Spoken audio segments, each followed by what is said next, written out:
I'm James Brierton in Charlotte, North Carolina. I'm Jared Smith in Charleston, South Carolina, and boy, have we had a weekend of just nasty weather and even nastier tides. We are now in the fourth consecutive day of major coastal flooding in the Charleston harbor, and this is an issue up and down the Carolina coast, and we're going to talk about all that here in just a second. This evening, when we're recording this, we're seeing the water levels are going to stay below flood stage, but on Tuesday morning, I mean, we're going right back into moderate flood. That's going to close even more roads. Yeah, roads are going to close. We're going to have, more disruptions. This is going to probably disrupt the lunch hour this time. We've had the past couple ones have been a little bit more disruptive to the morning commute. Thank goodness that, it's been on a weekend.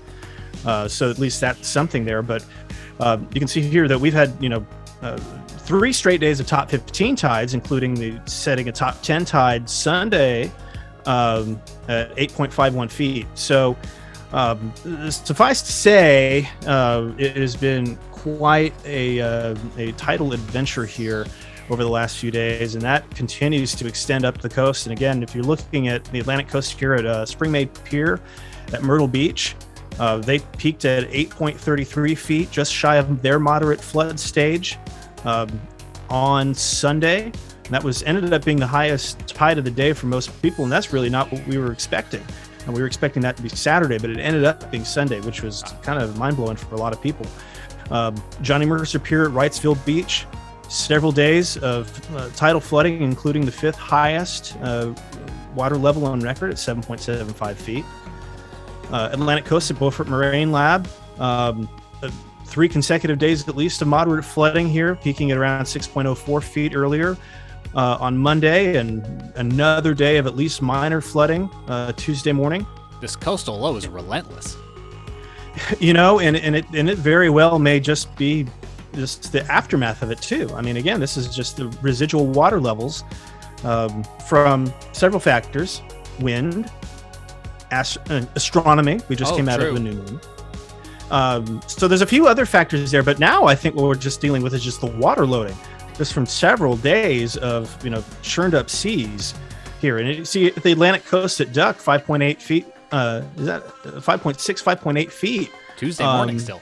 Tuesday morning. So again, with any luck, this is it. But it's going to be, it's been quite treacherous. And you can see these photos from the North Carolina Department of Transportation. This is at North Carolina 12 here, and you can see the overwash, sand and water coming in here. Here's a really clear view near the Cape Hatteras Motel. I mean, that is... The road looks like a creek or a stream. Right, yeah. I mean, it looks like it's part of the beach. Yeah. The beach has reclaimed it. And here's another view of that. And this is, here's North Carolina 12 at Myrtle Beach. This is one from one of the DOT cameras there that NCDOT posted on their Facebook page. And you can see, cars fording this. Keep in mind that all of this was saltwater.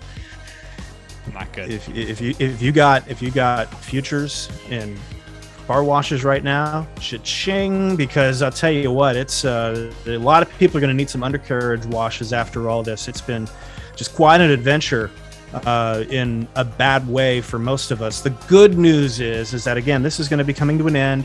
Hopefully after Tuesday, we should start to see the water levels finally go into something a little more sane as the winds turn a little bit more offshore. High pressure continues to slide through the area. We've got some really nice days coming up, too. We're going to be in the mid-70s tomorrow in Charleston, starting around 42. Not that you're bragging or anything. Not that I'm bragging or anything, but we're going to see that kind of weather up and down the Carolinas. So I'm really excited about it for a few days. And then we get a cold front through, and that is going to be a legit cold front getting into the weekend, but we get plenty of time before that. Then Thanksgiving and Christmas music on the radio, and before you know it, it'll be like actual winter. Whatever passes for winter for some of us here in Charleston, that's usually gray in the wedge, and for those of us who are a little more lucky to be near the mountains, you actually see some real winter up there. Maybe Evan can make another. Maybe. I'll save a rant about the wedge for another video. Yeah, it's a good idea. We could do a whole series of angry rants on the wedge. We could. Thanks, Jared. Yeah, absolutely.